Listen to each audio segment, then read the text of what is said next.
Salam sejahtera dan salam Sarawak Maju Makmur bersama saya Grace John Lee. Berita utama, program bantuan lesen memandu BLM MyLesen kelas B2 mampu mengatasi masalah pelajar sekolah yang tiada berlesen. Menteri Pengangkutan Sarawak, Datuk Seri Lee Kim Shin berkata program ini berperanan mengatasi masalah tidak memiliki lesen memandu kelas B2 dalam kalangan masyarakat, khususnya pelajar 16 tahun ke atas yang kurang berkemampuan.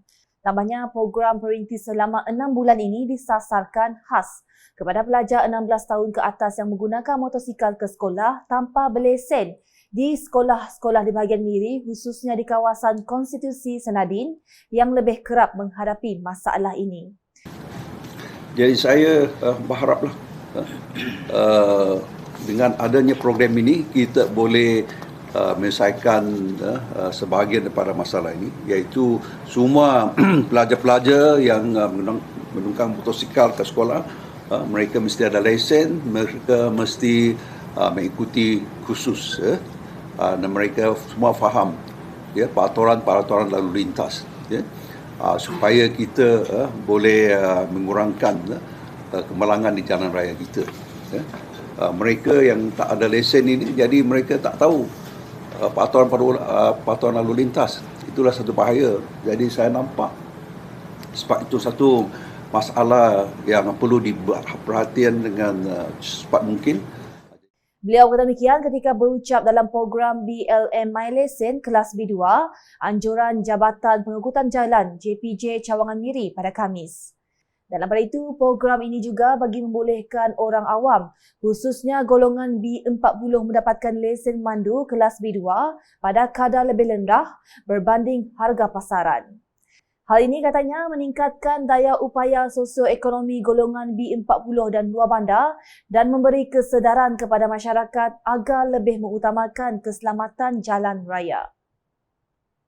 Laporan seterusnya, Menteri Pembangunan Wanita, Keluarga dan Masyarakat, Datuk Seri Nancy Shukri turun padang bagi menyampaikan sumbangan kepada mangsa kebakaran di Bintawak Hilir. Untuk rekod, seramai 10 orang mangsa telah menerima sumbangan berbentuk bakul makanan dan wang tunai. Dalam masa sama, beliau yang juga Ahli Parlimen Santubong turut menyampaikan sumbangan daripada pejabat khidmat rakyat kepada penerima sama bagi meringankan lagi beban mangsa.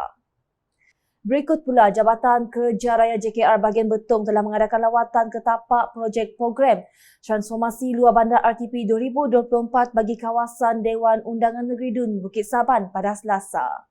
Ia merupakan projek RTP yang dirancang oleh Timbalan Premier Sarawak yang juga Ahli Dewan Undangan Negeri Adun Bukit Saban, Dato' Amar Douglas Ugahambas. Pada sesi pagi, mereka bergerak ke 4 lokaliti di kawasan Ulu Laya Betong iaitu Rumah Tanggai Jumalang, Nanga Mutok, Rumah Radin Wilson Rabai, Penebak Ulu, Rumah Jabin Bagili, Tembawai Tinting dan Rumah Kedit Anak Benting, Rabah Tiput. Selain itu, peluang ini juga digunakan untuk bersekemuka dan berbincang dengan penerima berkaitan dengan projek yang bakal dilaksanakan di komuniti masing-masing. Antara senarai projek berserta kos seling peruntukan di Raya Betong ialah menaik taraf prasarana rumah panjang Nangamuto berjumlah RM150,000, naik taraf prasarana rumah panjang di Penebak Ulu berjumlah RM200,000, naik taraf prasarana rumah panjang Tembawai Tinting berjumlah RM150,000 dan naik taraf prasarana rumah panjang di Rabah Tiput berjumlah RM100,000. Manakala di Sarike, projek Padang Bola Sepak dan pembinaan pentas utama Kampung Selalang kini giat dilaksanakan. Timbalan Menteri Perancangan Bandar, Pentadbiran Tanah dan Alam Sekitar Sarawak, Datuk Len Talif Saleh telah melakukan lawatan kerja beliau ke Kampung Selalang bagi meninjau perkembangan projek baru-baru ini. Selain itu, beliau juga turut meneliti keperluan lain yang perlu ditambah bagi melengkapkan kemudahan Padang Bola Sepak yang akan memberi kemudahan kepada penduduk Selalang. Meskipun belum siap sepenuhnya, namun beliau berpuas hati dengan perkembangan semasa dan berharap projek ini dapat disiapkan agar dapat digunakan oleh penduduk Selalang dalam penganjuran sukan bola sepak serta pelbagai aktiviti yang lain. Justru Datuk Len berharap supaya semua pihak dapat memastikan kemudahan yang disediakan dijaga dengan rapi dan tidak dirosakkan. Di Kabong pula, Adun Kelakar Muhammad Duri bercadang untuk membaik pulih Padang Sekolah Kebangsaan SK Perpat menerusi projek di bawah program Transformasi Luar Bandar RTP 2025. Menurut beliau, ia merupakan langkah positif dalam usaha membangunkan semula infrastruktur dan memelihara landscape yang kesemuanya berpotensi memberi kesan positif kepada pengalaman pembelajaran serta perkembangan sosial pelajar.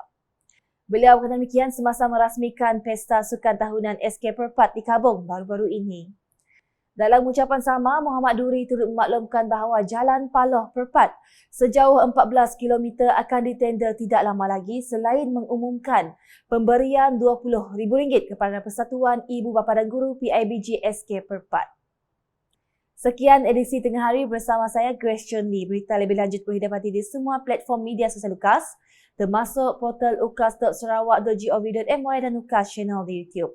Mengakhiri buletin UKAS dengan pemakluman mengenai jadual dan tempat pertandingan acara sukan suksa di Sibu.